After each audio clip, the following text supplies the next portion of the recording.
नमस्कार दोस्तों, जय हिंद, जय भारत। दोस्तों, आज हम इस वीडियो में जानेंगे उदय प्रकाश की कहानी तिरिच का सारांश। जो तिरिच कहानी है दोस्तों, इसमें प्रगतिवादी लक्षण प्रतीत होते हैं। इससे संबंधित प्रश्न बीए लिटरेचर की परीक्षाओं में और हिंदी एमए की परीक्षाओं में पूछे जाते हैं दोस्तों। तो हम देखते हैं तिरिच। तिरिच क्या होता है? तिरिच एक प्रकार का सांप होता है जिसे हम विष खापड़ या फिर कहीं कहीं पर से गोयरा भी कहा जाता है दोस्तों। तो इसी के इर्द गिर्द पूरी कहानी ये घूमती है। तो हम देखते हैं इसका सारांश। उदय प्रकाश की ये कहानी बाजारवाद को दर्शाती है, यानी कि आज चहूं और बाजारवाद है।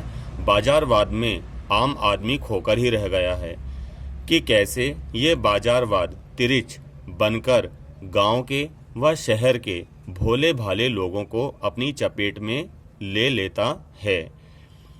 आज वैश्वीकरण के कारण कई बड़े देश छोटे देशों को निगल गए हैं, ठीक है ना। जैसे आपने देखा होगा यूरोप के जो देश हैं वो यूक्रेन को निगलना चाहते हैं, यूक्रेन को रूस निगलना चाहता है। काय के चक्कर में? बाजारवाद के चक्कर में।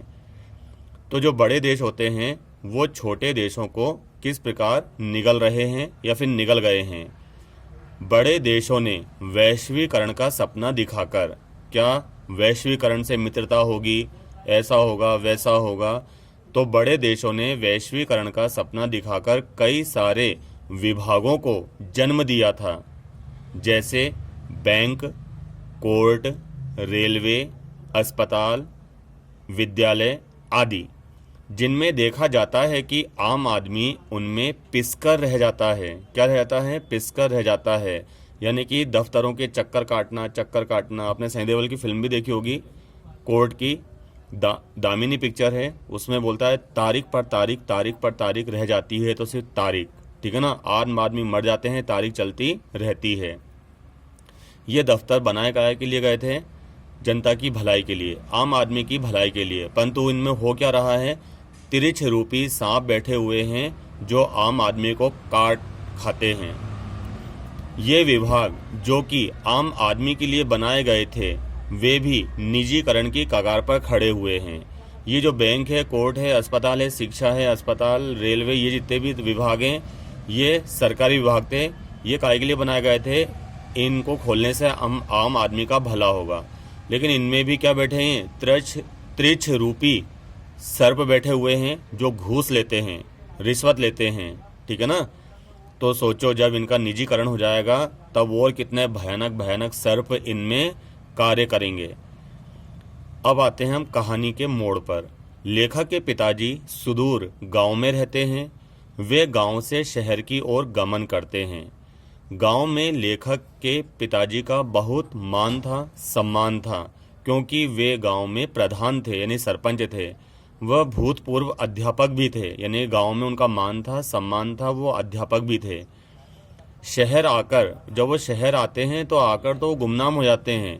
गांव में तो उन्हें जानने वाले थे, पहचानने वाले थे, राम राम श्याम श्याम करने वाले थे, लेकिन शहर आकर तो ऐसा लगता है जैसे गुमनाम, कोई उन्हें जानता ही नहीं है। अकेलापन, भूल भुलैया में वो खो जाते हैं शहर की। एक दिन उनको गांव में तिरिच नाम का सांप काट खाता है, जिसे गोयरा या विष खापड़ भी कहते हैं। लोगों में तिरिच को लेकर कई सारी धारणाएं व्याप्त थी, ठीक है ना, कि उस समय मुंह देते हैं तो जहर उतर जाता है, ऐसे कई सारी धारणाएं थी, ठीक है ना। तो गांव में उनका इलाज होता है, गांव की पद्धति के द्वारा उसका इलाज होता है। कहते हैं जहर को जहर काटता है। इस प्रकार कई सारी धारणाएं थी वहां पर। अगले दिन उनको अदालत में भी पेश होना है।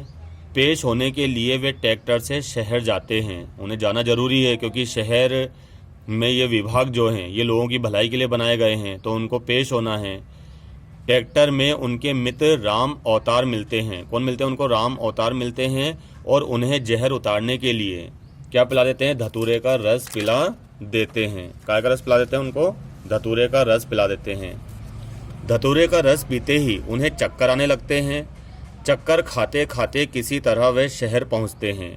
लोग उन्हें पागल समझते हैं और पत्थर मारने लगते हैं। पिता जैसे तैसे बैंक पहुंचते हैं। पर उन्हें धक्के देके बाहर निकाल दिया जाता है। ये देखिए, ये बनाए गए थे हमारे लिए भलाई के लिए चीज़ें। वे थाने जाते हैं तो उन्हें पागल समझकर पीटा जाता है।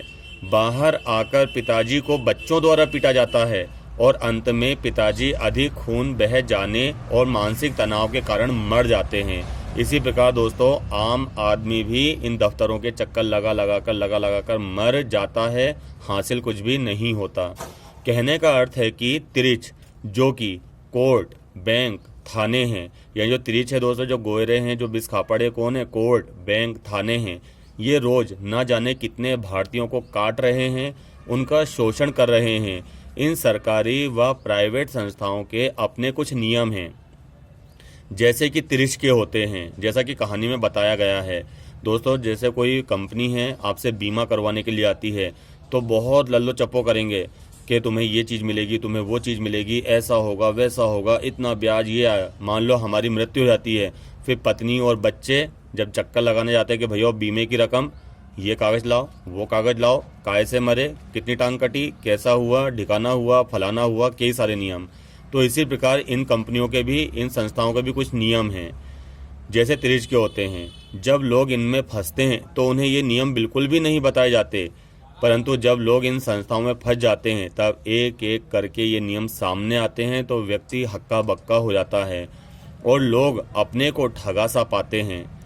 जब तक लोग जगते हैं तब तक उनका सब कुछ लुट चुका होता है, जमीन, जायदाद, यहाँ तक कि पैसा, आबरू, अपने सब खो जाते हैं दोस्तों।